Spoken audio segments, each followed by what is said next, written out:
Eu não tenho nenhuma, não. Eu vou pedir desculpa, em algum momento eu vou precisar sair, mas eu vou ficar também o máximo que eu puder. Tá? Ok, obrigado, Júlio. Bom, a gente vai falar hoje sobre diversidade cultural e coaching, né? Esse tema é um tema que ganhou muita relevância nos últimos anos, particularmente quando todos nós descobrimos que, dominando uma língua estrangeira, ou particularmente o inglês, né? Uma das nossas palestrantes hoje fala fluentemente o polonês. Nós começamos a trabalhar com pessoas de outros países, né? O Zoom, Meet, Teams e outros softwares do gênero permitiram que a gente atenda pessoas de outras culturas. Mas eu estava lendo outro dia, eu li uma frase que era o seguinte: as palavras representam imagens, né? Cada um de nós trabalha, quando fala, com uma imagem que a gente tem na cabeça, e essa imagem é muito definida ou determinada pela nossa cultura, né? Então, entender as diferenças culturais e como lidar com elas é o tema desse nosso Café com Letras de hoje, que a Cris de Lucas e a Cris Dumont vão liderar, né? A Cris de Lucas, né, ela tem mais de 20 anos de experiência profissional em empresas multinacionais, em posições de alta liderança e com forte experiência internacional. Ela atualmente atua como coach e mentora especializada em multiculturalidade, diversidade e inclusão, em particular com liderança feminina. E ela é sócia na empresa Terceira Cultura, que é essa empresa que ela e a Cris Dumont, sobre quem eu vou falar agora, lideram. A Cris Dumont é CFPCC com mais de 2.200 horas de prática, quase MCC, hein, Cris? Ela viveu 11 anos na China e se especializou nos frameworks de multiculturalidade. Ela hoje vive na Polônia, trabalha para o Better Hub e Coach Hub e também, como já falei, é sócia na empresa Terceira Cultura. Essas duas plataformas, né, talvez as mais conhecidas, elas nos permitem trabalhar com outras culturas, pessoas de outros países, o que torna esse Café com Letras de hoje particularmente interessante. Então, Cris, the floor is yours.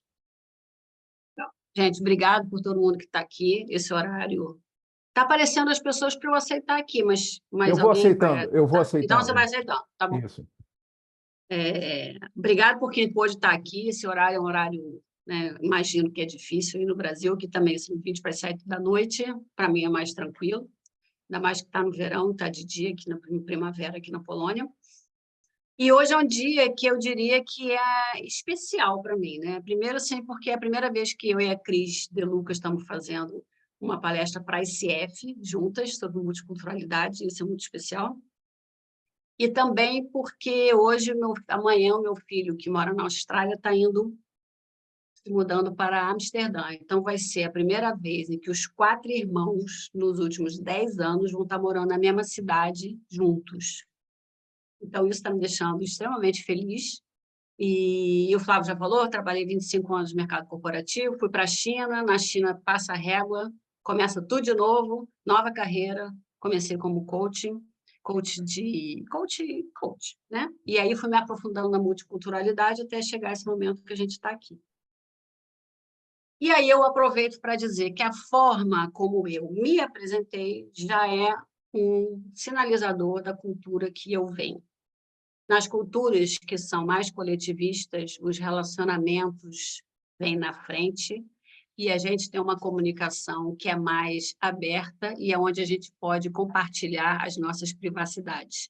E a forma como a gente se apresenta é muito mais qual é o papel que eu tenho nos grupos que eu faço parte do que quem eu sou. Em culturas individualistas, como, por exemplo, a cultura americana, a cultura da Holanda, é quem eu sou e não qual é o meu papel. E não dá para ficar compartilhando que o filhinho está Tá indo bom, os morar, dois. faz o menor sentido. Tá bom. Então, eu fiz Ah, questão de obrigado, você tá pontuar indo. isso, porque tudo que a gente Tá fala e ótimo. tudo que a gente faz está permeado das nossas referências culturais, né? Então, eu vou começar a compartilhar aqui a nossa apresentação. Vou botar aqui. Você consegue botar o PIN? Acho que eu vou pin eu aqui, né? Você consegue, eu não consigo. E aí a agenda vai ser a seguinte, gente. A Cris vai contextualizar diversidade cultural nesse mundo de diversidade, porque hoje em dia se fala de diversidade, onde é que está a diversidade cultural nesse mundo de diversidade? Vai apresentar algumas ferramentas que estão disponíveis no mercado, eu vou trazer exemplos reais de como é que a gente usa essas ferramentas, aí a gente dá uma parada para vocês fazerem as perguntas, tirarem dúvidas, aí a gente volta com uma provocação sobre como a cultura brasileira está impactando o coaching que vocês estão fazendo, aí a gente vai para os breakout rooms e depois volta para a finalização, tá? Vou passar a palavra aqui para a Cris, mas ela tem uma historinha para contar para vocês. Não, então, vou aproveitar e vou me apresentar primeiro. Eu conheço algumas pessoas, eu sou a Cristiane de Lucas. Como o Flávio gentilmente falou, eu fiz toda a minha carreira no mercado corporativo, na área de tecnologia, e tive realmente, ao longo da minha carreira, muitas oportunidades de ter contato com outras culturas. Eu já tive chefe de outra nacionalidade, já fui expatriada, já morei em outro país para estudar, já fui líder de equipe multicultural.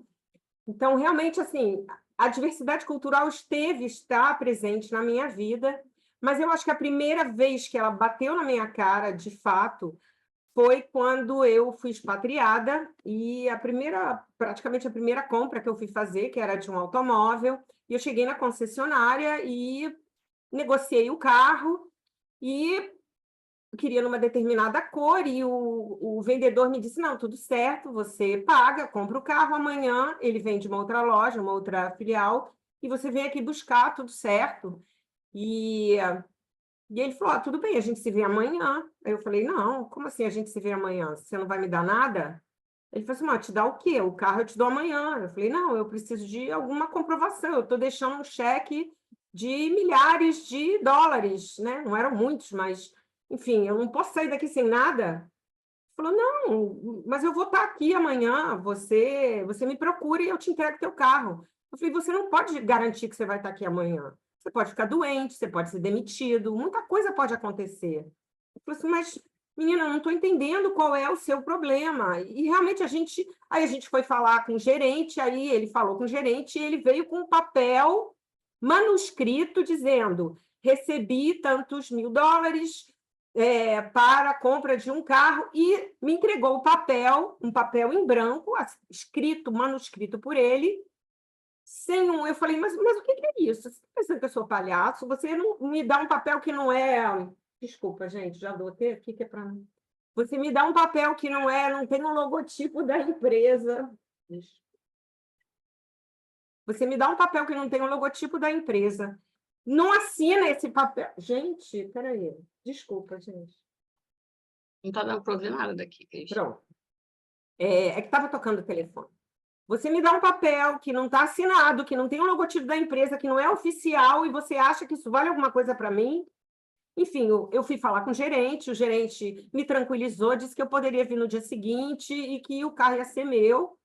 E foi assim, eu não dormi à noite, cheguei lá no dia seguinte e realmente o carro estava lá, eu peguei o carro, ninguém me perguntou nada e fui embora sem problema nenhum, com aquela angústia, pensando realmente, assim, parece que eu estou falando um outro idioma, parece que o cara realmente não me entendeu, e eu fui realmente entendê-lo quando eu fui estudar os frameworks culturais que a gente vai falar daqui a pouco para vocês.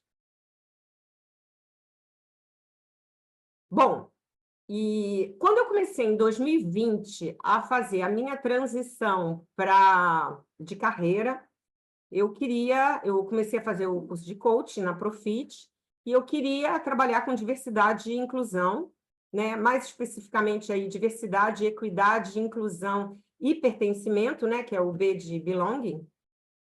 E inicialmente, quando eu comecei a estudar, eu tinha a impressão que eu devia tratar a cultura dentro desse caldeirão da diversidade, né? Hoje, se você repara nas empresas, a maioria das empresas trata a diversidade por pilares. Então, Cris, vai me ajudando aí, por favor. Então, a gente tem pilares de pessoas com deficiência, pilares de mulheres, pilar de LGBTQIAP+, pilar racial, pilar intergeracional.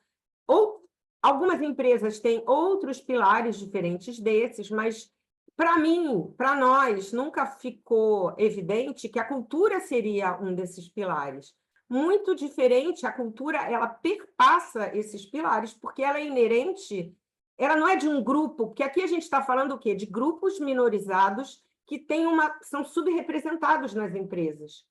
E no caso da cultura, não é o fato. O problema da cultura é a gente conseguir se entender, a gente conseguir se falar. E aí, eu acho que essa figura do iceberg é a que melhor retrata as questões que a gente tem com a diversidade cultural, diversidade de cultura nacional.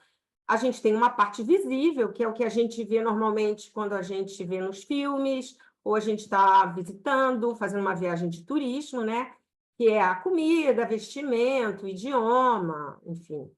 E tem uma parte invisível, que é justamente a que eu não vi quando eu estava no meu dilema, na minha discussão com o vendedor da concessionária. Ele tinha crenças e padrões que eu não tinha, então havia uma desconexão. Ele falava A e eu compreendia B, e vice-versa. Então, a gente trouxe uma definição de cultura nacional do livro Gestão Transcultural, do Fernando Lanzer. Não sei quantos de vocês conhecem o Fernando, ele é um coach, né, um coach especializado em multiculturalidade. Então, aqui eu acho que o importante nessa definição, né, de cultura nacional é uma noção de certo e errado, adequado ou inadequado, aceitável ou não, desenvolvida na infância e atrelada ao país em que nascemos ou fomos educados. Eu acho que aqui o importante é a gente, primeiro, a percepção da noção. A noção não é uma verdade absoluta, o certo e errado não é uma verdade absoluta, né? É uma percepção que a gente tem como sociedade, como povo, e esse desenvolvimento na infância, que, em geral, se constrói até os 10 anos de idade. Mas algumas crianças são diferentes. E aí eu vou passar a palavra para a Cris, porque justamente ela vai explicar o nome da nossa empresa, Terceira Cultura. Momento jabá, né? Mas é porque aqui a bola está caindo para esse assunto, né? Então, existe uma terminologia falando que se chama crianças da terceira cultura, que são as crianças que foram educadas num país diferente do país onde elas nasceram. Então, por exemplo, meu filho Dudu, de 8 anos, ele foi para a China com 8 anos de idade. Então, ele já tinha uma bagagem de cultura brasileira nele, mas ele ainda tinha coisas para construir. Então, ele foi para uma escola internacional, ele morava na China, então ele tinha cultura brasileira dentro de casa, cultura americana dentro da escola, cultura chinesa na rua, e dentro da escola ele tinha coleguinhas do mundo inteiro. O que ele adquiriu? Uma capacidade de navegar entre as diferentes culturas. E é isso... Cuidado que você vai dar spoiler, hein? E que é isso que é a terceira cultura, né? É quando a gente encontra uma área de interseção entre a minha cultura e a cultura do outro, e ali a gente consegue se comunicar. E é por isso que a gente deu o nome da nossa empresa de Terceira Cultura. Vamos lá, acabou. Bom, e aí a gente pode fazer um paralelo, uma metáfora com o Google Maps. E quem trouxe essa metáfora foi o mesmo Fernando Lanzer. E aí eu acho que é fácil de entender. Quanto mais alta essa lente está, mais semelhantes as coisas se parecem. E na medida em que você vai dando zoom, como acontece aqui, você vai percebendo os nuances, as diferenças, as incoerências. Então, por exemplo, se a gente der o exemplo do Brasil, nós, como um povo, nós temos a nossa cultura brasileira, mas quando a gente vai olhar dentro da gente, um país de dimensões continentais como o Brasil, a gente percebe que a gente tem várias subculturas. Quando a gente fala do Nordeste, que tem a sua culinária, o seu sotaque, e isso a gente pode reproduzir em diversas regiões do Brasil. E assim como acontece no Brasil, acontece em outros países. A Espanha tem a sua Catalunha, e, enfim, Cada país, quanto maior o país, maior o número de subculturas que ele pode ter, né? Mas mesmo a Índia, que tem a cada 100 quilômetros tem uma língua diferente, quando ela é olhada de cima, existem aspectos culturais que permeiam a Índia como um todo. E é desses aspectos que a gente está falando aqui. Então, deixa eu só aproveitar uma coisa, Cris. Volta um pouquinho. Eu acho que uma boa maneira de resumir as nossas diferenças, nós somos diferentes, mas as nossas semelhanças são mais fortes como povo, como cultura nacional. E com o advento da Covid, o cliente de coaching ficou a um clique do coach, né? O trabalho remoto aumentou e a gente teve um crescimento de equipes multiculturais. Bom, eu já trabalhava com equipes multiculturais antes, mas com o advento da Covid, a gente passou a trabalhar 100% do tempo remoto. E aí a gente viu a consolidação das plataformas, da Coach Hub, da Better Up, e a diversidade como um tema, vamos dizer assim, como protagonista, né? Vocês devem lembrar que a ICF Week a gente teve esse ano um tópico como diversidade, como já teve em outros anos, né? E a própria Better Up desenvolveu um treinamento focado em multiculturalidade chamado Global Civics, e é esse treinamento, esses conceitos que esse treinamento traz, que a gente vai compartilhar aqui com vocês, que eu acho que resume um pouco os conceitos por trás da multiculturalidade. E eles lançaram esse ano na Universidade Better Up, e esse é um curso que faz parte, então ele é extremamente atual. Então, o primeiro conceito é a competência cultural. É um pouco, quando eu falei que a Cris estava dando spoiler, é um pouco a competência que os filhos da terceira cultura têm, de navegar entre as diversas culturas, ter essa percepção e conseguir se comunicar. E a humildade cultural, que aí a gente está olhando para nós, é perceber na gente, e isso é uma coisa fundamental para o coach, perceber em si os seus vieses, né? E buscar a conexão com o seu interlocutor, seja ele teu cliente, o seu colega de trabalho, enfim, buscar essa conexão a despeito dos vieses culturais que você tem, coisa que eu não consegui com o meu interlocutor na concessionária. E uma das características aqui é você ir em busca das informações que vão te dar mais competência cultural e mais humildade cultural. Obrigada, Cris. Então, como é que a gente pode buscar essa competência cultural, né? A gente tem vários frameworks culturais disponíveis, né? Eu acho que o mais antigo é o Hofstede. O Hofstede era um cara da IBM que fez um estudo com os funcionários, enfim, e criou um framework cultural com 6 dimensões. A gente tem o framework da Erin Meyer também, que ele é mais voltado para o ambiente de trabalho, com 7 dimensões. E, por último, o do Philip Rosinski, que eu acho que é mais mainstream aqui para a gente está falando de coaching, né? Que é mais focado no coaching, que tem 17 dimensões. Acho que vocês conhecem o Philip Rosinski, que é um coach, primeiro coach MCC da Europa, como a Cris me... Porque no curso dele ele fala que foi o primeiro MCC da Europa. Esse aqui é um exemplo do framework do Hofstede. Vocês podem ver aí, são 6 dimensões, né? Aqui a gente botou esse exemplo comparando Brasil e Estados Unidos. Eu acho que antes da gente entrar no detalhe aqui, eu acho que é importante, esse score que aparece, ele é meramente comparativo, ele não tem um valor, uma informação em si pelo valor absoluto, né? O importante aqui é quando a gente faz a comparação entre os países. O 78 do Brasil no Uncertainty Avoidance, ou a aversão à incerteza, não quer dizer nada em si, mas ele quer dizer muito quando ele se compara com os 46 dos Estados Unidos. E, aliás, esse é o gancho para eu explicar a minha desconexão com o meu vendedor. Porque o que acontece? Quando a aversão à incerteza ela é alta, significa que eu tenho uma desconfiança muito grande nas instituições. Eu preciso de recibo, eu preciso de comprovante, eu preciso do papel, eu preciso de alguma coisa que ateste que eu paguei os benditos dólares. E para ele, que não tem esse fator não é tão importante, é pequeno para ele não consegue entender, porque para ele é uma relação de confiança, não existe desconfiança para ele. né? Eu acho que fica claro onde é que estava a nossa desconexão. E começa a gente enxergar o valor dos frameworks, que é uma coisa é contar uma história dessa e dizer, americano, imagina, me deu papel de pão, e outra coisa é você conseguir entender, dar um nome, né? Nominar qual é o aspecto cultural que levou a uma situação de conflito, né? Como essa. Bom, e aí a gente trouxe o exemplo da China, porque eu tenho uma história na China também, e que a Cris, que já morou 10 anos na China, me ajudou a destrinchar que nessa época que eu gerenciava um projeto com uma equipe que a gente foi jantar, era uma equipe grande, mas nesse jantar éramos eu, um cara da Alemanha e 2 rapazes chineses. Eu falo rapazes porque eles eram bem mais novos que a gente. O alemão com quase 50, eu com mais de 50, e eles aí na faixa dos 30.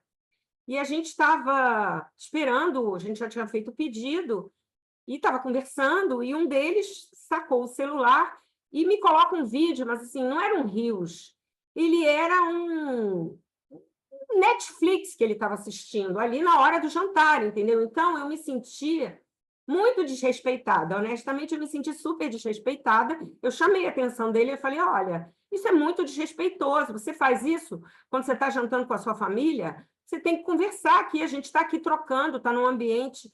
E aí ele ficou assim, eu vi que ele não me entendeu, ele não entendeu o que eu falei, mas ele desligou o celular e passou a ficar mudo olhando para a gente, né? Porque ele também não estava interagindo, ele não estava afim de interagir. E aí eu contei essa história para a Cris e eu disse que eu me senti desautorizada, que eu achei que ele estava fazendo isso para desafiar a minha hierarquia como chefe do projeto em que a gente trabalhava. Mas a Cris me deu uma outra interpretação graças aos óculos culturais que ela tem em relação à China, né?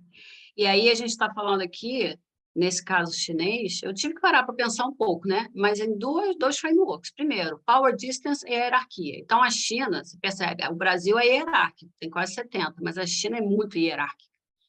Então, isso quer dizer que o rapaz não estava considerando a Cris como chefe dele, porque se estivesse, ele estaria sentado naquela mesa, pedindo a comida em nome dele, em nome do chefe, fazendo tudo para ter certeza de que o chefe estava bem.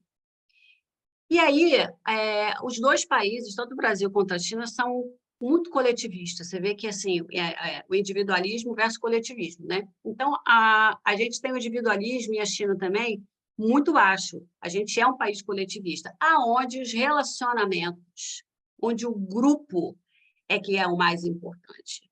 Portanto, o cara, ao sentar numa mesa de almoço com a Cris, que era gerente do projeto, mas não era gerente dele, sacou o celular, ele estava dizendo assim, cara, eu estou muito à vontade aqui com você, eu vou assistir minha novelinha aqui e estamos de boa. Você já faz parte do nosso grupo. Então, o recado era exatamente ao contrário. Eu tive na China um motorista, levava as crianças para a escola, né? E, obviamente, que o brasileiro já abraça o motorista e já traz o motorista para casa e ele já almoça lá com a gente. Na época que ele se sentiu bem à vontade, ele entrava na minha casa, ele abria a geladeira, ele pegava o que ele queria, ele sentava para comer, ele criticava a comida, dizia que a comida da minha empregada, que era chinesa, era ruim, os dois batiam boca. Uma época eu ofereci de fazer coaching para ir com ele, eu fiz o coaching com ele, e um dia ele vira para mim e fala assim, Cris, você é muito melhor como companheira de cerveja do que como coach. E ali, naquela hora, eu falei, não, pera lá. Mas aí eu entendi que aquilo era um grande elogio, porque aquilo a nossa amizade é tão forte que ela supera qualquer outro vínculo. Então, vocês percebam como é que é possível a gente entrar numa rota de colisão com uma pessoa que a gente gosta por não estar entendendo os frameworks de multiculturalidade, né? Não, e você aí... Desculpa, Cris, eu só ia reforçar, porque, assim, quando a gente entende, você descortina realmente o que está por trás daquilo. E eu, que fiquei ressentida com o cara, eu podia ter conversado com ele, ter falado diferente, ter dito, poxa, a gente está aqui num ambiente de amizade, a gente está querendo celebrar, se desconecta aí, vem participar aqui com a gente. Podia ter tido um approach totalmente diferente, mas o meu approach foi super incisivo justamente porque eu não compreendi o que aquele gesto dele significava para mim. E como país hierárquico, sentiu-se hierarquicamente também desrespeitada, Desprestigiada, total. desprestigiada, que é o nosso viés inconsciente que a gente tem que ter também o tempo todo ligado. Então, a gente vai trazer aqui 3 casos reais. Eles são realmente reais porque eles estão acontecendo agora. São 3 clientes meus de plataforma, são 3 brasileiros. Então, estou trazendo aqui dentro da confidencialidade, claro, né? 3 exemplos, mas aí eu queria trazer antes só 3 falas das competências da SF que mostram que é preciso, cada vez mais, estar buscando informações sobre a interculturalidade. Interculturalidade é quando você se relaciona diversas culturas. Então, uma competência fala, você tem que ser sensível à identidade, ambiente, experiências, valores e crenças do cliente. Você permanece consciente e aberto à influência do contexto, da cultura daquela pessoa. Você considera o contexto, a identidade, o ambiente, experiências, valores para melhorar a compreensão do que o cliente está querendo comunicar. É quase como se ela estivesse empurrando a gente a entender melhor a cultura do outro. Então, o primeiro exemplo que eu vou trazer para vocês é de uma cliente. Ela está no Brasil, tá? Mas ela trabalha para uma empresa que era alemã e agora foi comprada por uma empresa americana. Então, ela tem uma chefe americana, ela tem um par que é inglês, o outro par dela é francês, e ela tem um fornecedor que é super importante para eles, que é chinês, né? E aí ela me trouxe, e ela quer trabalhar, o objetivo maior do coaching é o work-life balance, porque ela se sente muito sem dar atenção dentro de casa, né?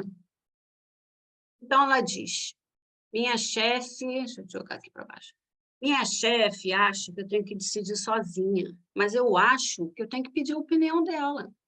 O meu colega inglês não pergunta nada, ele faz tudo da cabeça dele. Eu acho que, na realidade, eu sou muito insegura. Aí ela traz uma fala como essa, e a gente, como coaches, né, faria perguntas do tipo, o que exatamente traz insegurança para você? Ou o que é ser insegura para você? Como você gostaria de se sentir? São todas perguntas válidas e que vão levar o cliente para algum lugar, isso a gente não tem a menor dúvida. Mas eu comecei a inserir a questão cultural dentro do coaching, usando da competência da comunicação direta e pedir permissão. Olha, eu gostaria de te oferecer uns óculos, os óculos culturais. Você coloca, se você enxergar melhor, tudo bem. Se ficar mais embaçado do que antes, você tira. Ok? Ok. Então, olha, culturalmente falando, os ingleses e os americanos não têm hierarquia como no Brasil, né? Eles se sentem muito mais livres para trabalhar sem ter que alinhar com o chefe. Os brasileiros, né, cuja cultura é hierárquica, é suposto que o chefe diga para a gente que a gente tem que fazer. Está dentro do que a gente entende como certo, errado, adequado e inadequado. Isso faz sentido para você? Parece que, quando eu falei isso, descortinou nela uma... Ela começou a enxergar todos os relacionamentos dela, principalmente com o inglês. Ela disse, a minha chefe, ela até diz para mim que eu achava que ela não lia meus e-mails, ou que, como se ela tivesse assim, tipo, dane-se, tanto faz. O meu amigo inglês, o meu colega inglês, eu achava que ele estava se lixando para a gente, mas, na realidade, ele está tendo essa liberdade de fazer isso, né? Cara, já entendi, estou entendendo. Ou seja, ela poderia ter ido para um caminho de sou insegura, ela já estava meio que encaminhando assim, síndrome da impostora. E quando ela colocou os óculos e os óculos fizeram sentido, isso tirou um peso das costas dela, né? E aí eu perguntei o que isso tem a ver com work-life balance. Ela falou, tem tudo, porque eu fico o tempo inteiro tentando aperfeiçoar as coisas para não errar, para estar tudo certinho para o meu chefe, porque se ele olhar, ele vai ficar chateado comigo, né? E agora eu não preciso de tudo isso, né? Então eu consigo estar ter mais tempo para não ficar focando só no trabalho. Aí tem um segundo caso que também é uma brasileira, que também quer trabalhar o work-life balance. Eu tenho a impressão que os nossos clientes todos estão com esse problema, né? E ela mora em Amsterdã. E ela trabalhou 10 anos numa empresa americana e agora ela está na Holanda trabalhando numa empresa holandesa. E ela falou, meu chefe e até as pessoas que trabalham comigo vêm dizendo que eu sou over-ambitious. Eu fiz um plano anual para eles com 10 itens, mas eu já apresentei até uma opção com 5, que, aliás, foi até uma opção aprovada. Eu não sei o que eu tenho, que as pessoas acham que eu sou assim, porque eu não sou essa pessoa. Aí, de novo, a gente pode perguntar o que é over-ambitious, né, para você? Como é que você pode ter isso mais claro, com quem você pode conversar? Excelente. Agora, de novo, pode oferecer os óculos culturais. E eu ofereci para ela. Falei, olha, a cultura holandesa, ela privilegia muito mais a qualidade de vida em detrimento do sucesso no trabalho, que é o framework do Hofstede, Motivation Towards Success, né? Que tem muito nos Estados Unidos. Tem o loser e o winner. Se você não é um cara que cresceu na vida e evoluiu, você é um loser, né? E na Holanda não existe isso. Na Holanda, a qualidade de vida é privilegiada. Então, se tiver que fazer menos itens, menos trabalhos, mas que as pessoas estejam felizes, é isso que vale. E aí, a pessoa chega até a fazer assim, cara, então é isso que está acontecendo, porque eu vi numa empresa americana, se eu apresentasse um plano anual com 10 itens, os americanos eu pedi para apresentar com 15. Então, era assim que eu estou caminhando. Falei, e agora? O que você vai fazer com isso? Agora eu tenho que... Assim, work-life balance não é nenhuma opção, né? Nem querer. A empresa está me empurrando para isso, porque o meu chefe falou, é até legal ter uma pessoa over-ambitious aqui. Meu problema é como é que você está lidando com isso. E o terceiro exemplo que eu quero trazer é de um brasileiro que trabalha numa empresa francesa, e o chefe chamou ele para trabalhar na França. Então, ele se mudou, sendo que ele não fala francês. Então, ele está numa empresa francesa, num escritório francês, onde todo mundo tem que falar inglês com ele. E aí, ele quer trabalhar, entre outras coisas, controle emocional, porque ele está muito desequilibrado. Aí, ele falou assim, no Brasil, eu conseguia as coisas muito rapidamente. Eu chegava na mesa da pessoa, batia um papo, chamava para tomar um café, e a pessoa tinha a maior boa vontade de me ajudar. Eu acho que, sei lá, acho que eu não encontrei no lugar, eu acho que eu estou sendo rejeitado aqui. Aí a gente pode perguntar o que você poderia fazer de diferente, o que faz que você acha que as coisas não estão funcionando para você aqui, né? O que significa funcionar.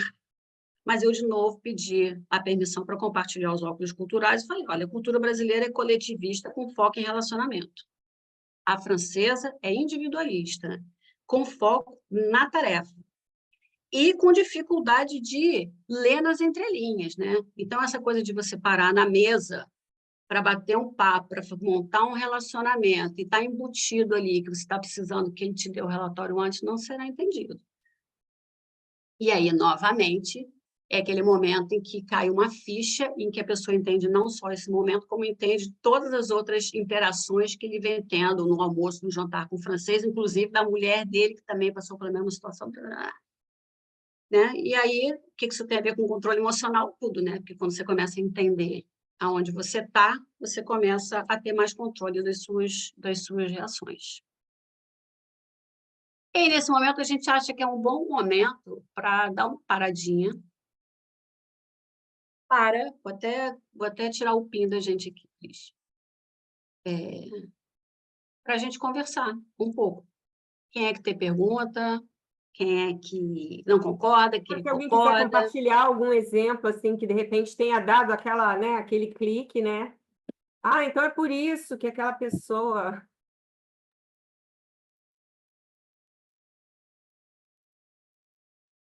Flávio colocou, culturas diferentes geram comportamentos diferentes, não? Sim. Inclusive, Cris, eu tenho uma opinião, eu acho, assim, para o teu cliente, agora eu estava lendo e eu estava com os meus olhos, né? Eu acho também que na cultura francesa, essa questão do pertencimento, eu acho que o idioma é muito importante também, né? E você falar o idioma, você ser um pouco aceito. É aquilo, a reunião é em inglês, mas o coffee break é em francês. Então, na verdade, você está lá, é diverso, mas você não é incluído, né? Porque o coffee break é em francês, você não fala em francês aí. Eu acho que o idioma, nesse caso, tem um peso enorme. E olha, você falou um negócio tão legal, porque eu lembrei na última sessão, ele me falou assim, agora, quando a gente está no almoço, que eles mudam para o francês, antigamente eu pegava o meu celular e eu ficava me isolando deles. E agora eu entendo que isso não é uma rejeição a mim, é um comportamento natural. Então, agora eu tenho, de alguma forma, me misturar com eles ou até dizer, bom, fala inglês aí, que eu não estou entendendo. Elaine, só para responder o Flávio, os comportamentos refletem a cultura da gente, né? Assim, então, todos os nossos comportamentos têm uma base ali cultural, viés cultural. Fala, Elaine. Eu ia dar um exemplo, que eu trabalhei em banco holandês, né? E uma vez a minha colega fez um relatório e meu chefe, que era um holandês, escurrachou o relatório. Nossa, tá horrível esse relatório, não foi nada que eu pedi e tal. E era bem pertinho da hora do almoço, ela ficou super borocochô, né? E era bem pertinho da hora do almoço, e ele falou, então, vamos almoçar? Ela ficou, como assim? Esse cara me escurracha e convida para almoçar? E aí foi difícil para ele entender que uma coisa é uma coisa e outra coisa. E eles eram bem assim. Uma coisa é o que a gente está trabalhando, outra coisa é quem você é. Não tem nada a ver. E uma coisa é que a gente está falando do trabalho, outra coisa é que eu vou falar de você. Isso aqui é uma entrega, não é você que eu estou escorrachando, é esse trabalho que você fez. Então, foi legal porque a gente começou dali, foi bem no comecinho, assim, que eu fui para esse banco, que era holandês, que a gente começou a entender, tá, não preciso misturar. Existe essa possibilidade, porque na realidade a gente nem pensava que existia essa possibilidade. Então, ele falou do holandês, eu lembrei disso, dessa história. Muito bom. No livro do Fernando Lanzer, que ele trabalhava no Banco Real, foi comprado pelo Ambro, né? Ele fala muito desses exemplos e É esse banco, É esse banco, né? Exatamente. E ele fala que uma vez tinha um pool de secretárias e aí eles receberam um e-mail das secretárias dizendo, olha, nós somos 3 secretários, só que agora é verão, então eu vou sair uma semana de férias porque está um tempo muito bom, a fulana está com problema de saúde, então não vai vir trabalhar, e a cicrana se deu um dia de folga, então hoje vocês não têm ninguém para ajudar vocês. E ele, brasileiro, sim, mas quando ele viu, todos os pares dele estavam dizendo assim, ok. Isso é aquele framework da cultura, da qualidade de vida, né? Tudo bem, assim, não vamos ter o suporte aqui, mas as secretárias estão felizes e estão tendo o que elas merecem. Então, Júlio tem perguntas ou Júlio. colocações. Você está mudo, Júlio. O microfone, o Júlio. Desculpa. Não, eu queria só dar uma contribuição, lembrando que a gente tem, dentro do nosso país, né, uma divergência de culturas enorme, em que esses ruídos também acontecem. Né? Quer dizer, eu sou carioca, morei a minha vida inteira no Rio, e depois fui para Curitiba. Vivi 20 anos em Curitiba. E, quer dizer, a gente pensa logo nessa questão climática, né, que é uma coisa assim, mais evidente, mas são culturas realmente muito diferentes. E, na época, eu me lembro que uma das coisas que eu estava acostumado a cobrar dentro de um ritmo, né, e quando eu vi um dia, tinha uma pessoa da equipe chorando, né, porque tinha sido cobrado daquele tipo de trabalho. Eu comecei a perceber o quanto que as pessoas ali eram muito mais sensíveis, né, a uma palavra, a maneira como você se dirigia. Coisas que no Rio eram coisas normais, ali era diferente. Né? E vai em outros aspectos, vai a questão de horário, vai a questão da própria formalidade. Né?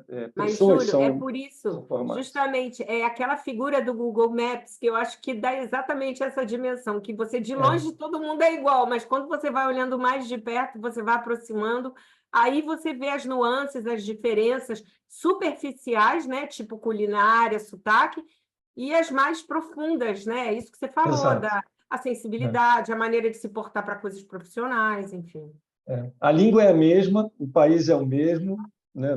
Tudo comum, mas são formações realmente muito diferentes. Hoje eu moro em Vila Velha, no Espírito Santo, que é uma outra realidade completamente diferente. Então, a gente vive isso aqui, né, no Brasil, e realmente, como vocês disseram, cada vez isso fica mais evidente, né, na medida em que você não está só fazendo um atendimento local. Né? na medida que você tem reuniões, você tem atendimentos, enfim, você está convivendo com outras pessoas. Então, só queria trazer essa contribuição. Elaine? E eu vou até pegar esse gancho, porque tem uma outra coisa, principalmente com quem trabalha no mercado corporativo, que são as diferenças culturais das empresas, né? Eu lembro que eu tinha uma amiga que a gente trabalhava junto num banco que era americano, e ela foi para o Bradesco. E ela falava, Elaine, eu tenho que marcar a hora para falar com o meu chefe, o que é isso? É impossível trabalhar assim. Então, na realidade, eu trabalhei em 8 bancos e cada um diferente do outro, e fui para uma empresa que era de outra nacionalidade. Então, eu conseguia ver bem essas sutilezas aqui de diferença cultural mesmo. Eu lembro que quando a gente falava de cultura, o pessoal falava, mas você quer trabalhar na Ambev? Porque você sabe como é que é a Ambev, né? A Ambev é aquela pressão, cobrança, o povo se matando, é lá que você quer estar ou você quer ir no Bradescão? Então, tinha até já nomes de culturas que são relacionados com a empresa. Eu tenho certeza que deve ser, né? Continua assim, continuo vendo essas diferenças. Então, quando também as pessoas, às vezes, mudam de empresa, tem um choque enorme de adaptação. Com que é isso que eu estou entrando, né? Eu tive uma época que eu trabalhei com a América Latina, e eu lembro que um dia uma moça a gente tinha que conversar com a América Latina, um serviço que voltava para a América Latina, era um centro de serviços compartilhados lá. E uma menina veio chorar na minha mesa, Elaine, assim, as pessoas não me respeitam na Argentina, elas gritam comigo. Nossa, eu estou muito triste, porque não vai dar certo. Eu falava, peraí, vamos entender um pouco como é que eles funcionam lá, né? Eu tinha uma professora de espanhol que ela falava que aqui no Brasil, quando alguém morre, a gente fala assim, então, a pessoa passou dessa para melhor, né? Ela já não estava muito bem, então ela agora está num outro plano. E quando você pergunta para o espanhol, ele fala, a pessoa morreu, ponto. Nossa, a gente até me dá até um negócio aqui, né? Então é isso. O que está rolando? O que pode estar rolando aqui nessa conversa que está dando essa diferença? E eu lembro que a gente até riu no fim dessa reunião e o negócio ajeitou sozinho, só por essa outra perspectiva. Então, assim, tá lá. É preciso olhar. É dos óculos. Os óculos Flávio, que- antes de você falar, deixa eu só dar uma amarrada aqui. Ou você vai falar alguma coisa de tempo? Não. Não, não, o tempo é seu. Tá. Eu ia só dizer assim, sim, né? Existem a cultura da organização, existe a cultura dos departamentos, existe a cultura da sua casa, existe a sua cultura, né? As pessoas têm as suas individualidades, a sua personalidade. O que a gente está falando aqui é da cultura nacional, a cultura do país. Então, a gente vai ter a diferença do curitibano, que é menos voltado aos relacionamentos, né? No Rio de Janeiro, toda hora tem um happy hour, sexta-feira todo mundo sai, vai almoçar, Curitiba, todo mundo se enfiar dentro de casa, né, Júlia? A gente não se... Mas se você olhar de cima, todos aqueles 6 frameworks são os que permeiam a cultura brasileira, com sutilezas de locais para locais, de empresa para empresa, de pessoa para pessoa. Mas aquilo ali é o que está na base. E é isso que é o interessante do framework, que te dá uma primeira olhada e você se situa. Depois você vai entendendo que a sua chefe, que é americana, não é tão assim como você achava, mas pelo menos você entende de onde ela partiu. Flávio, né? Flávio. Eu ia comentar rapidamente, né? Primeiro que essas culturas, especificamente em relação ao coaching, definem também temas relacionados à ética. Ou seja, o que é ético numa cultura pode ser diferente ou aético em outra cultura, né? Então, eu acho que vale a pena, até porque isso está relacionado à renovação da credencial de cada um de nós, né? Olhar o tema ético dentro da cultura. Então, eu acho que a ICF é muito rigorosa em relação a isso. E, bom, só um rápido comentário: todo mundo que já se mudou para outro país quebrou a cara em algum momento. Eu quebrei a cara em vários momentos nos primeiros meses, quando eu fui morar nos Estados Unidos, quando eu fiz projetos no Japão, quando eu fiz projetos na Noruega, são países muito diferentes.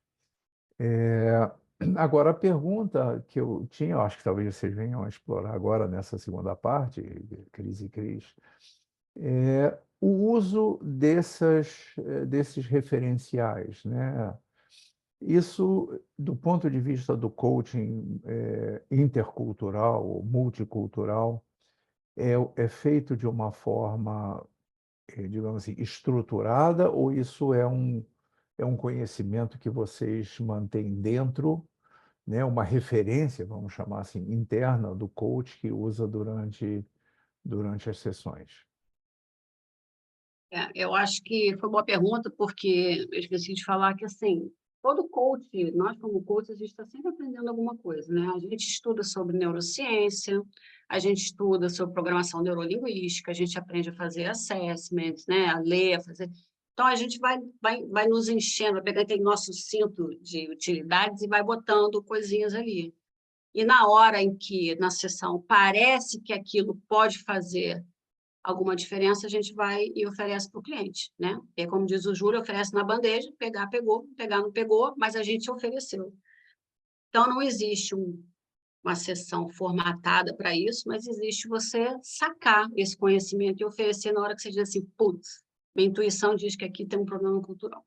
Ok, ótimo. E, Cris, deixa eu só pegar um gancho de uma coisa que o Flávio falou sobre essa questão da ética. Eu acho que por isso que aquela definição ela é rica, porque ela fala da noção do certo e errado, né? Porque isso é uma coisa que realmente é cultural, né? Claro que tem certas coisas, questões de ética que são como inscrição em pedra, mas outras são julgamentos, percepções. Então, realmente é uma questão que tem que ser discutida, né? Essa questão ética tem que ser discutido dentro no âmbito da cultura que a gente está falando. E eu li recentemente, porque eu estou querendo me associar à IMCC, né, que é a ICF da Europa, e eu estava lendo um artigo sobre isso, e, por exemplo, estava escrito lá que a ICF não é ético para a ICF você compartilhar a sua experiência pessoal, né? Estou generalizando. Mas que no IMCC eles não compartilharam uma experiência com o seu cliente, que é sua, isso sim seria antiético. Tá? Não sei se eu expliquei direito, se faz muito sentido, mas a gente vai ter nuances culturais, lembrando que IMCC, a Europa inteira, tem várias culturas nela também, né? Mas lembrar que a ICF é americana e a forma como ela coloca as coisas e como ela entende o coach faz enorme diferença. Eu trabalho para a Coach Hub e para a Better Up e tem uma diferença enorme da forma como a Better Up encara e faz da Coach Hub. A Carmen falou, comunicação é sempre um grande desafio, certo? Daniel Kahneman. Eu já nem sei que língua, mas é essa. No livro Ruído, Uma Falha no Julgamento Humano, ele aborda viés e ruído, muito interessante para relacionar com os frameworks que vocês compartilham, muito bom. Eu acho que tudo que a gente faz, no final, é para melhorar a comunicação, né? Porque, no final das contas, é o que eu falo, o que eu leio do outro, e como é que eu reajo, e é sempre como é que eu me expresso, né? Então, a comunicação tem absolutamente tudo a ver com isso aqui, sim, cara. Posso dar uma lida rápida aqui no chat, Cris, antes da gente retomar? Porque eu estou preocupada com o tempo aqui. Eu acabei de ler. Não, sim, mas é que tinham outros antes. Ah, é? Não, vai, manda ver. Então, Silvânia falou, né, que ela também trabalha com esse tema. Aliás, a gente é colega na LHH e acha as premissas que vocês estão trazendo muito importantes para as pessoas possam fazer as suas elaborações de forma correta. A Goya falou que o país é imenso, realmente, a gente tem várias culturas. E é isso. Olha só, eu vou continuar aqui, porque agora eu tenho uma provocação para vocês, tá? A gente falou da competência cultural, e agora a gente vai falar, se o PowerPoint me ajudar, e quando a gente volta para ele trava. A gente vai falar agora da competência da humildade, tá? Humildade. Mas agora precisa voltar aqui. Eu vou parar de compartilhar. Peraí. Vou tirar daqui. Vou compartilhar de novo. Aqui. Esperando ele entrar, gente. Já está, hein? Já está compartilhando. Para mim, não, está em uns minutos para conversar. Como é que está? O que está aparecendo? Não, então, Isso, uns minutos mas para e o próximo conversarmos, não é slide? isso? Ah, não, mas o próximo slide não está aparecendo para mim. Quer que eu O abra próximo aqui? slide é a competência. Deixa eu mudar aqui, então, na munheca mesmo. O próximo slide que a gente vai falar é o da como buscar humildade. Agora tá, né? Tá. Agora eu tenho que mudar para o modo apresentação, Isso, lá embaixo no modo. Isso. né? Então, agora que a gente vai falar, a gente viu como criar competência cultural, né? Então, você tem onde buscar informação e como buscar humildade cultural, que nada mais é do que eu reconhecer a minha cultura e os meus viés inconscientes. Então, eu vou trazer para vocês alguns exemplos, tá? Para que a gente possa fazer uma análise da gente como coaches e na nossa prática de coaching, e quanto a nossa cultura está refletida ali na nossa prática, né? Então, eu vou usar um pouco da dimensão do Felipe Rossisky. Ele tem 17 dimensões culturais, mas eu vou usar só 4, tá? Então, ele fala que existem culturas que são universalistas e particularistas. Universalista, basicamente, é uma regra, vale para todo mundo. Então, não tem esse negócio de, mas o fulano, ele é, não sei o quê, não. E a particularista, ela depende, né, de quem é, a coisa muda. Então, na China, obviamente que eu ia comprar camarão, e o camarão da Cristiane era mais caro do que o camarão da minha empregada, porque era óbvio, eu era gringa, então eles nem se sentiam mal de fazer isso, tá? Trazendo isso aqui para o coaching, a minha pergunta que fica, só para vocês pensarem e refletirem, ninguém precisa nem responder, não sei o que é. Mas é só para refletir e é uma provocação. Vocês têm preços diferentes? A gente sabe que pessoa física e pessoa jurídica têm preços diferentes. Mas vamos considerar só as pessoas físicas ou só as pessoas jurídicas. Vocês trabalham com preços diferentes? Alguém é menos, não tem tanto dinheiro, então eu faço um preço diferenciado? Ou eu tenho um preço que é para todo mundo? Particularista é um aspecto da cultura brasileira. Outro aspecto da cultura brasileira, se realmente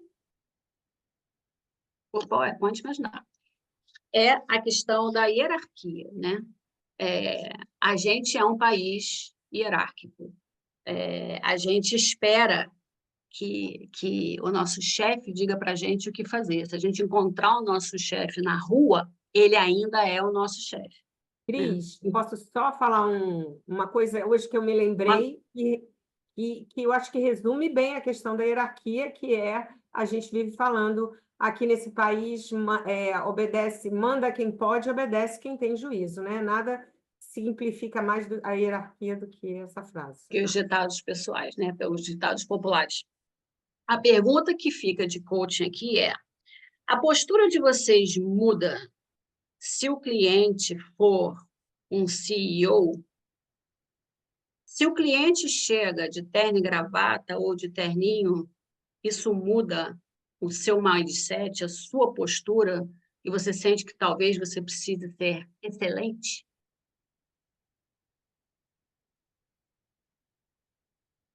O Brasil tem uma cultura que é coletivista e não individualista, né? Então, a gente tem foco nos relacionamentos. A gente tem um grande grupo. Quando a gente vai na Índia, que também é muito mais coletivista que o Brasil, eles são muito coletivistas em família, né? A família junto, capaz da família inteira morar numa casa de 3 andares e cada família estendida mora num andar. O brasileiro abraça tudo e todos, né? Nós sabemos. Botou o pé no Brasil, o gringo. As nossas lives aí que estão gravadas no YouTube, no LinkedIn, estão aí para provar. O brasileiro botou um gringo botou o pé no Brasil, já é incorporado, já é engolido pela cultura. Minha pergunta aqui é: o cliente de vocês vira amigo? A gente tende a colocar o relacionamento coach num lugar diferente? Já rola aquele abraço mais fraternal quando você já tem um tempo fazendo coaching com o cliente, na época que a gente se encontrava face to face, né? O seu cliente pede para você fazer coaching com a filha, e aí você, mas afinal de contas, e aí a gente acaba se ajustando em prol do relacionamento. E a última pergunta tem a ver com o papo que nós estávamos tendo hoje, agora quando a gente estava esperando as pessoas entrarem, que era marcado 6h30, mas não tinha, as pessoas ainda estavam chegando, aí a gente dá 5 minutos, dá mais 10 minutos, porque tem uma dimensão que é tempo escasso e tempo abundante. Tempo escasso é quando você sente que o tempo é pouco, então você segue as regras, você segue a sua agenda da reunião, você não deixa nenhum assunto invadir aquilo, porque você tem que manter os seus horários, né? O seu tempo, ele é escasso. Mas uma cultura de tempo abundante, aí também não tem problema, porque a gente está na agenda, mas alguém trouxe um outro assunto, mas aí a gente estende um pouco aqui, termina no café. No coaching, a minha pergunta é, vocês compensam os atrasos? A pessoa atrasou 10 minutos para entrar, quando chega no final da sessão, você não tem outro cliente mesmo, afinal de contas, você dá os 10 minutos? Se a sessão está boa, porra, a pessoa está produzindo, mas já acabou 1 hora, você, não, mas deixa mais um pouquinho e deixa a sessão rolar mais um pouco. O importante é que assim, não tem certo nem tem errado, né? Tem o que a gente prefere. Então, se a gente está debaixo da mesma cultura, da cultura brasileira, todos esses aspectos eles estão subentendidos, inclusive porque nós temos uma comunicação de alto contexto, onde a gente não precisa falar, está no nosso corpo, está no nosso jeito, é o famoso bora marcar? Bora marcar não quer dizer que vocês estão marcando nada, quer dizer que as pessoas se despedem dizendo, pô, ia ser legal a gente se encontrar novamente, mas a gente não vai se encontrar porque eu não tenho tempo, não tenho nem seu telefone, mas a gente fala, bora marcar. Então, se você está embaixo dessa mesma cultura, não tem problema. O problema é quando você chega com esses vieses culturais e vai fazer coaching com alguém de uma outra cultura. Ou se o seu cliente brasileiro está tendo que se relacionar com pessoas de outra cultura e você não está percebendo que, na realidade, ele está quase que impondo a cultura dele quando ele quer compartilhar com o chefe que ele não vai trabalhar amanhã, porque, nossa, que meu pai teve um problema, que ele tem uma vesícula que eu tenho que ver, porque o médico falou que isso, né? E para a cultura americana, cara, isso é problema teu, nem compartilha comigo, né? Então, isso dito, a gente pode fazer breakout rooms, mas a pergunta aqui é a seguinte, todas as vezes em que a gente fala desse assunto, tem sempre alguém que diz, eu prefiro que o meu cliente seja uma folha de papel em branco. Lá nos grupos que eu participo do Coach Hub Better Up, tem sempre alguém que fala, eu não olho o LinkedIn de cliente, porque ele vai compartilhar comigo o que ele quiser. Então, a pergunta que fica aí para o Breakout Room, e a gente tem a maior curiosidade de saber qual é a opinião de vocês, é exatamente essa. O que você prefere? Não saber nada sobre a cultura do cliente, deixar ele compartilhar o que ele quiser, ou usar uma dessas ferramentas que você vai ter no seu cinto de utilidades para fornecer uma perspectiva cultural. Tá? Se quiserem tirar foto da pergunta, eu acho que vocês já entenderam qual é o ponto.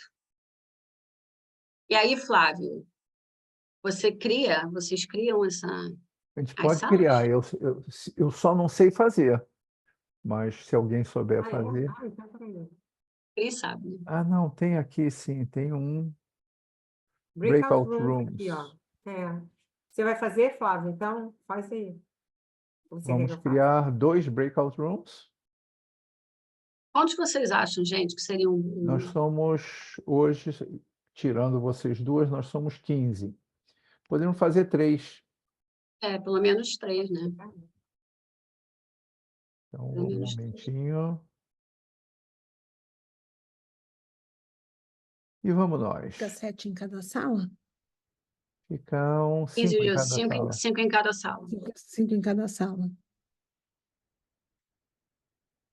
E aí a gente pode dar 10 minutos? Ok. 10 minutos. 10 minutos é bom. Quem colocou para gravar, põe em pausa, por favor. Ah, sim. Adicionar, Silene, fiquem à vontade para complementar. Não, assim, não é que não seja tão importante, mas é que assim, o que a gente colocou é que alguns momentos, dependendo da situação, a gente acha que seria muito importante já ter esse conhecimento. Em outras situações, aí eu estou falando de mim, né? Eu acho que poderia me trazer um viés, entendeu? É um receio meu. Mas o que ficou para mim é que é importante eu conhecer mais sobre o tema, na verdade, né? Talvez eu consiga, conhecendo mais sobre o tema, até ir entendendo, não ter esse viés, né? Ou conseguir identificar, mas né, respeitar o meu Iniciar. cliente, exatamente. Enfim, então são perguntas, mas eu achei que foi muito rico, muito bom a nossa troca, e né, todo a apresentação de vocês. Muito obrigada. Obrigada, Márcia. Obrigada a você. E meu grupo, quem vai falar? Bom, eu posso falar então, depois as meninas me complementam aí, a Carmen e a Goia. Nós falávamos, acho que um pouco em linha com o que você trouxe, Márcia, essa preocupação de não termos os nossos vieses, né? Então, quer dizer, talvez olharmos para algumas informações, mas muito como um ponto de partida para discussões, para você ter um conhecimento prévio, mas sem tirar conclusões, né? E eu acho que essa questão de ter um framework, partir de algum lugar, é importante muitas vezes quando nós somos desafiados em processos que têm um determinado número de sessões, né? Você vai fazer um coaching executivo, você vai ter um número X de sessões para trabalhar com aquela pessoa, então tem um começo, meio e fim. Muitas vezes essas ferramentas todas, seja olhar um LinkedIn, aplicar um assessment, tudo isso facilita, mas sempre como ponto de partida, não como conclusões, né? Eu até comentei com elas que eu falo sempre para os meus clientes, né? A gente não pode resumir ninguém a um relatório. A gente pode usar a melhor ferramenta com o maior nível de assertividade possível, mas aquilo tem que ser uma base para as conversas mais profundas, para perguntas que levem a um nível profundo de reflexão, de percepção, né? De autocrítica, enfim, elementos importantes aí no processo de coaching, sendo que a gente vai ser o companheiro de jornada dessas pessoas, né? Mas a gente não vai dizer qual é o caminho, né? Então, essa releitura sempre do nosso papel, né? Lembrar aonde estamos dentro desse processo faz muita diferença, né? E como que a gente vai olhar para essas informações? Para que isso se mantenha dentro do campo do coaching e não da mentoria. Então, é mais uma ferramenta apenas. Flávio quer falar, né? Falo rapidinho assim. Diga, Luiz. Como a Melissa falou, eu acho que a gente é uma ferramenta, como a Cris falou também, alguma coisa que tem bate de utilidade, mas você não pode se proteger atrás da ferramenta, né? Porque existe muito isso, né? Eu só uso a ferramenta, eu só leio que está relatório e fico limitado aqui. Aquilo ali é mais uma informação, né? É mais nesse sentido que você pode usar esse outro óculos também, né? Desculpa, Flávio. Não, tudo bem. Não, eu ia colocar uma pergunta, né? Porque com alguma frequência eu olho o LinkedIn do meu cliente, olho o LinkedIn até quando você vai fazer uma entrevista para o cliente avaliar se ele quer trabalhar contigo ou não, né? A química. Agora, eu me pergunto se isso não é um tema que precisa ser aberto ao cliente, né? Porque, de certa forma, você está invadindo. Quer dizer, ele tornou públicas aquelas informações, né? Eu não tenho nenhum serviço secreto, nenhum ramagem da vida olhando as perguntas, a história dos meus clientes em outros ambientes que não a internet, né? O LinkedIn, Facebook, o que for. Mas eu me pergunto se já no agendamento dessa entrevista, dessa reunião de química, do ponto de vista até ético, talvez, eu não deveria perguntar ao cliente: olha, você se incomoda se eu entrar no LinkedIn? Porque com isso eu posso ter um pouco mais de fundamentação. Enfim, eu acho que essa é uma pergunta importante que eu fiquei Flávio, pensando agora, vou passar a usar.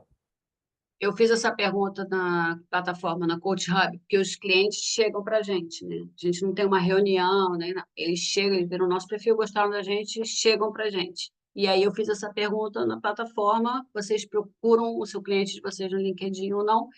E foi 50, literalmente 50-50. 50% diz não, porque eu vou ficar enviesada pelo que ele compartilhou e às vezes aquilo não é ele, e o outro sim, aquilo é público.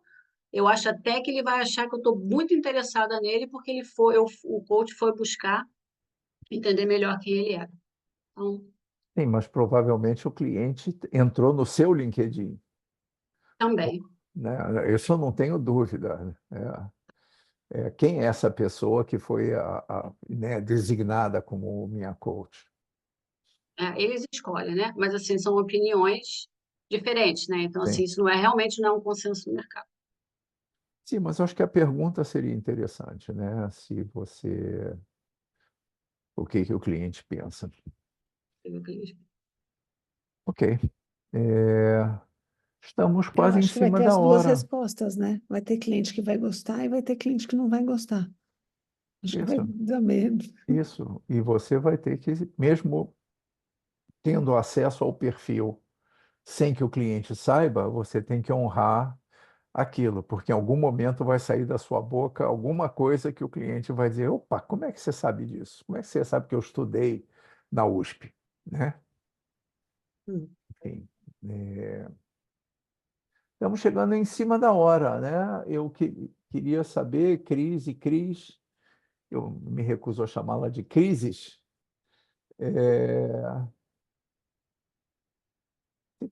Vocês talvez queiram Só encerrar. a gente agradece a participação de todos vocês. Quem quiser entrar em contato com a gente, né? Vai lá no LinkedIn, que vocês vão achar. Quem quiser saber mais sobre multiculturalidade, a gente está já há um tempão fazendo entrevistas semanais, ao vivo, no LinkedIn, com pessoas brasileiros que moram fora, estrangeiros que vieram morar no Brasil. São sempre super interessantes. Elas estão lá no meu LinkedIn, ou melhor, no nosso canal no YouTube, chamado Terceira Cultura. Ou no Terceira LinkedIn da Cultura. Terceira Cultura também. Ou no LinkedIn da Terceira Cultura. E aí vocês escolhem lá o país que vocês têm curiosidade, ou de repente vocês têm algum cliente no país, você ouve um pouco qual é essa experiência. E até sobre o que um gringo acha da cultura brasileira. A gente está encontrando coisas muito legais. Bom, eu queria E, só. Cris, Desculpa, Flávio, Cris. só uma coisinha que eu queria Antes de acrescentar. fechar, eu queria fazer alguns comunicados. Então, Diga. posso só acrescentar uma coisinha Claro. rápida? A gente discutiu muito aqui a questão da competência cultural, né? O quanto é importante eu entender, eu conhecer do meu cliente, mas eu acho que a gente não pode esquecer a questão da humildade cultural, e eu acho que para qualquer coach é importante conhecer bem os seus vieses e os vieses que a nossa cultura traz para nós, né? Que são fortes como em qualquer outra cultura. Eu acho que e esse conceito por si só reforça a importância da multiculturalidade na nossa vida, né? E conhecer melhor isso para usar a seu favor. Bom, eu, antes de encerrar, é claro, queria agradecer a Cris de Lucas, a Cris Dumont. Eu faço algumas coisas com a Cris Dumont já há algum tempo, eu adoro esse estilo dela focado. Mas esse evento concede CCUs. Então, a Clélia vai se encarregar de encaminhar para cada um de vocês, aqueles que precisam desses CCUs para credenciamento ou para renovação do credenciamento, vocês, por favor, guardarem. A outra coisa é uma pergunta: vocês vão disponibilizar essa apresentação? O que que o que que você, Cris, o que que vocês... Tem muita gente pedindo, não pôde participar, mas vai gravar. Então, eu estava pensando em disponibilizar. A gente tem liberdade para, por exemplo, botar na nossa página no YouTube? Será? Claro, claro. Ah, Essa beleza. apresentação é de vocês, vai para a nossa página também da ICF, mas o PowerPoint. A gente pode disponibilizar, não tem nada ali que não. Tá bom, ok. Se você por favor, mandar esse PowerPoint para mim ou para a Clélia, a gente Uhum. disponibiliza para os que participaram desse evento. Ok? bom. Bom, muito obrigado a vocês. Eu achei ótimo. Estou vendo aqui os comentários no chat, são comentários muito positivos. Contamos com vocês, já que a gente falou da humildade cultural, deve ter outros atributos que vocês, por favor, coloquem-se disponíveis para trazer para a gente. Foi divertido, foi gostoso. E uma boa semana para todo mundo, então. Obrigada, Muito gente. obrigada, Flávio. Obrigada, gente. Foi um prazer. Nossa, Boa foi semana. ótimo, Só obrigada. estamos saindo Excelente. 3 minutos atrasados apenas, hein? Só. Olha, Isso. Obrigada, Ok, então. Muito bem. Obrigado a vocês. Tchau, tchau. Prazer.